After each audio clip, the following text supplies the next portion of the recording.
எல்லாரும் எப்படி இருக்கீங்க? Welcome back to our channel. ஒரு நிமிஷம். நம்மளோட கடந்த காலத்த யோசிச்சு பார்த்தா, ஸ்கூல்ல, காலேஜ்ல இண்டிபெண்டன்ஸ் டேக்கு உணர்ச்சி வசப்பட்டு பாடுன, கேட்ட ஒரு பாடல் என்னன்னா, வந்தே மாதரம்னு சொல்லுவோம். அது தேசபக்தியோட உச்சம்னு கூட சொல்லலாம்.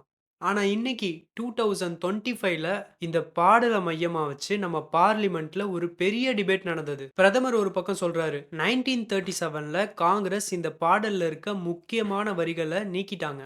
அப்படி நீக்குனது தான் இந்த தேசத்த பிரிக்கிறதுக்கு காரணமான முதல் தவறு. எதிர்க்கட்சி இன்னொரு பக்கம் சொல்றது என்னன்னா, இது வரலாற்ற மாத்துறதுக்கான வேலை. காந்தி, நேரு, பட்டேல் எல்லாரும் சேர்ந்து எடுத்த முடிவ இழிவுபடுத்துறாங்க. ஆனா நம்ம எல்லாத்துக்கும் ஒரு சந்தேகம் இருக்கும். 100 வருஷமா இந்த பாட்டு கேட்டுக்கிட்டு இருக்கோம். 1937ல காந்தி, நேரு போன்ற ஜாம்பவான்கள் ஒரு முடிவு எடுத்திருக்காங்க. அப்படி இருந்தும் ஏன் 1937ல எடுத்த முடிவ இப்போ பிரச்சனையா எடுக்குறாங்க? இப்ப இது மத பிரச்சனையா? இல்ல அரசியல் பிரச்சனையா? ஏன் இதுல மதத்த இழுக்கிறேன்னு கேட்கிறீங்களா? 1937ல காந்தி எடுத்த முடிவு, இந்த பாட்டு, இன்னைக்கு நடந்த டிபேட் எல்லாத்துலயும் மதம் சம்மந்தப்பட்டிருக்கு. உங்களுக்கு தெரியுமா?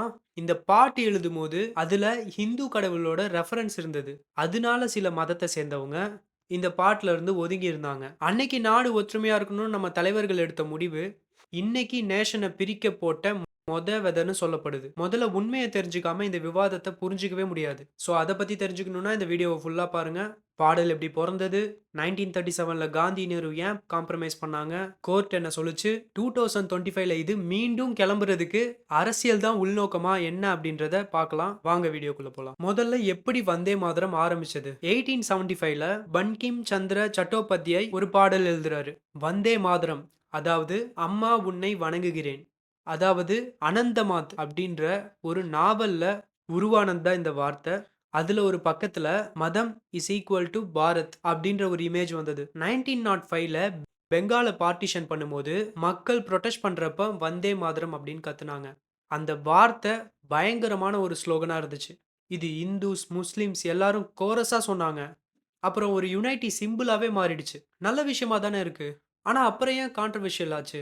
அந்த பாடல் ஒலிச்சது ஒரு ஸ்லோகனா, அதாவது ஒரு வார்த்தையா. ஆனா பிரபலமாயிட்ட அப்புறம் அந்த பாட்ட முழுசா கேட்கும்போது 3 ஸ்டான்ஸா, 4த் ஸ்டான்ஸால ரிலிஜியஸ் ரெஃபரன்ஸ் நெறைய இருந்தது. ஹிந்து கடவுள் துர்கா அம்மாவ பத்தி துதித்து இருந்தது.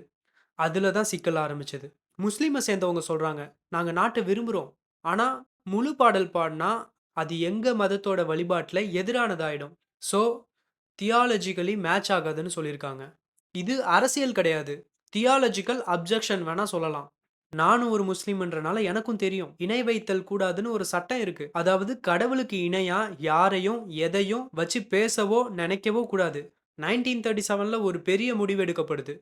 ஸோ இந்த பிரச்சனைய ஹேண்டில் பண்றதுக்கு இந்தியாவோட பேக் போன் லீடர்ஸ்னே சொல்லலாம். அப்பேற்பட்ட ஆளுங்க காந்தி, நேரு, சந்திரபோஸ், சர்தார் வல்லபால் பட்டேல், மௌலானா ஆசாத் அவங்கெல்லாம் ஒண்ணா சேர்ந்து ஒரு முடிவு எடுக்குறாங்க. பப்ளிக் ஃபங்ஷன்ல ஃபர்ஸ்ட் 2 ஸ்டான்ஸா மட்டும் பாடுங்க. அந்த 2 வரியில எந்த சமய சிக்கலும் வராது. இந்த முடிவுல இருந்து லீடருக்கு எந்த கருத்து வேறுபாடும் இல்ல. ஒரே முடிவா ஒண்ணா எந்த காம்ப்ளிகேஷனும் இல்லாம எடுத்தது. அவங்களோட சிம்பிள் லாஜிக் என்னன்னா, ஒற்றுமைய விட லிரிக்ஸ் பெருசு கிடையாது. சுதந்திரத்துக்கு அப்புறம் 1950ல நம்ம கான்ஸ்டிட்யூவன்ட் அசெம்பிளில இந்த முடிவு நிரந்தரமாகுது. Jana Gana Mana national anthem. Vande Mataram national song. 2த்துக்கும் ஈக்குவல் ஹானர் இருக்கு. ஆனா, ஆந்தம்க்கு தான் ஸ்ட்ரிக்ட் டெஃபினிஷன், லா, பெனால்டி எல்லாம் இருக்கு. நேஷனல் சாங்குக்கு சட்ட ரீதியான லீகல் ஃபோர்ஸ் எதுவும் கிடையாது. இதோட டிபேட் அஃபிஷியலா க்ளோஸ் ஆகுது. யார்கிட்ட இருந்தும் எந்த எதிர்ப்பும் இல்ல, குழப்பமும் இல்ல, சண்டையும் இல்ல.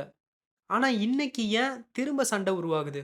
நவம்பர் 2025ல ஒரு ஈவென்ட்ல பிஎம் சொல்றாரு. காங்கிரஸ் 1937ல வந்தே மாதரத்துல முக்கியமான சில ஸ்டான்ஸாவ நீக்கிட்டாங்க. இதுதான் நேஷன் பிரியறதுக்கு பெரிய காரணமா இருக்கு. இந்த ஒரு லைன்னால மீடியா, பார்லிமென்ட், சோசியல் மீடியால எல்லா இடத்துலயும் பேசப்படுது. பார்லிமென்ட்ல பிஎம் சொல்றாரு. இதான் அப்பீஸ்மென்ட்டோட ஆரம்பம். அப்பீஸ்மென்ட்னா தற்சமயத்துக்கு அமைதிப்படுத்துறத தான் சொல்லுவாங்க. ஆனா இது சொல்றது தப்பில்ல. ஆனா இத யார சொல்றாருன்னு தான் முக்கியம். அவர் சொன்னது காந்தி, பட்டேல், நேரு, போஸ் இவங்க எல்லாம் இருந்த ஒரு கூட்டத்த. காங்கிரஸ் இதுக்கு பெரிய எதிர்ப்பு சொல்றாங்க. பிஎம் ஹிஸ்டரிய திரிச்சு பேசுறாரு. அவங்க அன்னைக்கு அப்பீஸ்மென்ட் பண்ணல. காம்ப்ரமைஸ் தான் பண்ணாங்க. நீங்க சொல்றது அவங்கள பிளேம் பண்றதுக்கு சமம். அது இந்தியன் இண்டிபெண்டன்ஸ் மூவ்மெண்ட்டையே பிளேம் பண்றதுக்கு சமம். அதனால அவங்க நோக்கத்த புரிஞ்சுக்காம ஹிஸ்டரிய திரிச்சு பேசாதீங்க. அப்படின்னு ஒரு கருத்து எடுத்து வைக்கிறாங்க. ஆனா இத்தன வருஷம் இல்லாம ஏன் இன்னைக்குன்னு கேட்கலாம். அதுக்கு முன்னாடி அரசியல் பத்தி சில விஷயங்கள் தெரிஞ்சுக்கலாம். இந்த ஃபிளாகு, ஆந்தமு, நேஷனல் சிம்பல் மாரி விஷயங்க எப்பயுமே எமோஷனல். உண்மையிலேயே ப்ராப்ளமே இல்லாத ஒரு இடத்துல ஃபிளாஷ் பாயிண்ட் அடிச்சு எமோஷனல் ரியாக்ஷன் வருதான்னு பார்க்கிறது ஒரு பொலிட்டிக்கல் ஸ்ட்ராட்டஜி. அது எப்பயுமே பண்ணக்கூடாது. எலக்ஷன் சைக்கிள்ல பண்ணா அது யூஸ்ஃபுல்லா இருக்கும். ஒரே பிரச்சனை, கல்ச்சுரல் நரேட்டிவையும் பில்ட் பண்ணி, ஆப்போசிஷனையும் கார்னர் பண்ணா, அதை யூஸ் பண்ணாமயா இருப்பாங்க? ஸோ, பொலிட்டிக்கல் வியூவ விடுங்க. இப்போ ரியல் வேர்ல்டுல இத எப்படி பார்க்குறாங்க? கோர்ட்ல இத எப்படி அணுகுறாங்கன்னு பார்ப்போம். ஸோ, இந்த மாரி ஒரு விஷயத்துக்கு கோர்ட்ல ஏதாவது கேஸ் நடந்திருக்கான்னு பார்ப்போம். சுப்ரீம் கோர்ட்ல பிஜாய் மேனுவல் கேஸ். அதுல தெரிய வந்தது நேஷனல் சிம்பலுக்கு மரியாதை முக்கியம். ஆனா மரியாதை வந்து பாடுறதுல இல்ல. சைலன்ட்டா ரெஸ்பெக்ட் குடுத்தா போதும். இந்த பிரின்சிபிள் நேஷனல் ஆந்தம்க்கும் பொருந்தும். Respect compulsory. ஆனா பாடுறது கம்பல்சரி கிடையாது. மெட்ராஸ் ஹைகோர்ட் அப்புறம் டெல்லி ஹைகோர்ட்ல சொன்னது. ஆந்தம்க்கும் சாங்குக்கும் ஈக்குவல் ஹானர் தான். ஆனா லா பெனால்டி ஒன்லி ஃபார் ஆந்தம். அப்ப கூட மெட்ராஸ் ஹைகோர்ட் வந்து ஸ்கூல்ல வீக்லி ஒன்ஸ் பாடணும்னு ரெக்கமெண்ட் பண்ணியிருக்காங்க. ஃபோர்ஸ் பண்ணல. அதாவது கோர்ட்டுக்கு ஒரு பேசிக் ஐடியா. நேஷனை யுனைட் பண்ண சிம்பிள் ஒரு சப்போர்ட்டா இருக்கணும். அது கம்பல்ஷனா இருக்கக்கூடாது. ஆனா ரியல் வேர்ல்டுல என்ன நடக்குது? மோஸ்ட் ஆஃப் த ஸ்கூல்ஸ்ல வீக்லி ஒன்ஸ் ஜனகணமன பாடுறாங்க. சில முக்கியமான ஈவென்ட்ஸ்ல வந்தே மாதரம் ஃபர்ஸ்ட் 2 லைன்ஸ் இருக்கும். யாரும் 6 ஸ்டான்ஸாஸையும் ஃபோர்ஸ் பண்றதில்ல. இப்போ ரேண்டமா ஒரு நார்மல் இந்தியன் கிட்ட போய் கேட்டா, வந்தே மாதரத்த ரெஸ்பெக்ட் பண்றாங்க. ஆனா ஃபுல் 6 ஸ்டான்ஸாஸையும் பாடுறது யாருக்கும் அவசியமாவும் தெரியல. ஸோ இது கான்ஃப்ளிக்ட்டே இல்ல. இல்லாத பால கொதிக்க வச்சா எப்படி பொங்கும்? அதனால டிபேட் பெருசா இருந்தது. ஆனா இம்பாக்ட் சுத்தமா இல்ல. இம்பாக்ட்டே இல்லாத விஷயத்த நான் ஏன் இவ்வளோ நேரம் பேசிட்டு இருக்கேன்னு யோசிப்பீங்க. நாம இப்போ கல்ச்சுரல் பாலிடிக்ஸ் எரால இருக்கோம். அத ரிமைண்ட் பண்ண தான் இந்த வீடியோ. பெட்ரோல் பிரைஸ விட நேஷனல் சாங் ஃபைட்டுக்கு குயிக்கா ரியாக்ட் பண்ணுவீங்க. இதுதான் எமோஷனல் பாலிடிக்ஸ் ஸ்ட்ராட்டஜி. இந்த ப்ராப்ளமோட concept unity versus identity. Unity பக்கம் Gandhi, Nehru mindset. Identity பக்கம் பிஜேபி. 2ம் தப்பில்ல தான். இந்தியா 2த்துக்கும் சப்போர்ட் பண்ணும். ஸோ யுனைட்டி வெர்சஸ் ஐடென்டிட்டிக்கு ஆன்சர் கண்டுபிடிக்கிறது கஷ்டம். ஆனா எதுக்கு இந்த போட்டின்னு யோசிக்கிறது முக்கியம்ல. இந்த ஜெனரேஷன் இன்டர்நெட் ஜெனரேஷன். ஹிஸ்டரிய ரீல்ஸ்ல பார்ப்போம். பாலிடிக்ஸ் சண்டைய கமெண்ட்ல போடுவோம். அதனால சிம்பிள்னு சொன்ன உடனே சண்டை போடுறத விட்டுட்டு, அதுக்கு பின்னாடி இருக்க ஸ்டோரீஸையும் தெரிஞ்சுட்டு சப்போர்ட் பண்ணணும். இந்த சாங்க்கு ஒரு பியூட்டிஃபுல் சைடு இருக்கு. வந்தே மாதரத்தோட மீனிங் என்ன? அம்மா உன்னை வணங்குகிறேன். எந்த மதத்துல இருந்தாலும் இந்த ஃபர்ஸ்ட் 2 லைன் துர்கா அம்மாவ குறிக்குதா அப்படின்னு யோசிக்கவே இல்ல. அவங்க தாய்நாட்ட போற்றி பாடியிருக்காங்க. இந்தியாவோட ஸ்ட்ரென்த் ஐடென்டிட்டிய ஃபோர்ஸ் பண்றது கிடையாது. ஐடென்டிட்டிய புரிஞ்சுக்கிறது. ஒரு லீடர் யுனைட்டியும் மதிக்கணும், ஐடென்டிட்டியும் மதிக்கணும். ஆனா அதுக்கு மேல பப்ளிக்கோட எமோஷன்ஸ மதிக்கணும்.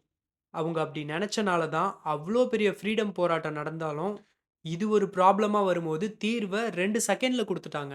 ஆனா இப்போ எவ்வளவோ பிரச்சனை இருந்தும், அத பத்திலாம் பேசாம, இத ஒரு பார்லிமெண்ட்ல டிபேட்டா பேசிட்டு இருந்தும் தீர்வு கிடைக்கல. Thank you so much for வாட்சிங் திஸ் வீடியோ. ரெக்கமெண்டேஷன் வர அளவுக்கு நம்ம சேனல் இன்னும் வளரல. ஸோ அடுத்து இந்த மாரி ஏதாவது வீடியோ பார்க்கணும்னு நெனச்சா, சப்ஸ்கிரைப் பண்ணிக்கோங்க. அடுத்த வீடியோல பார்க்கலாம். Take care. பாய்.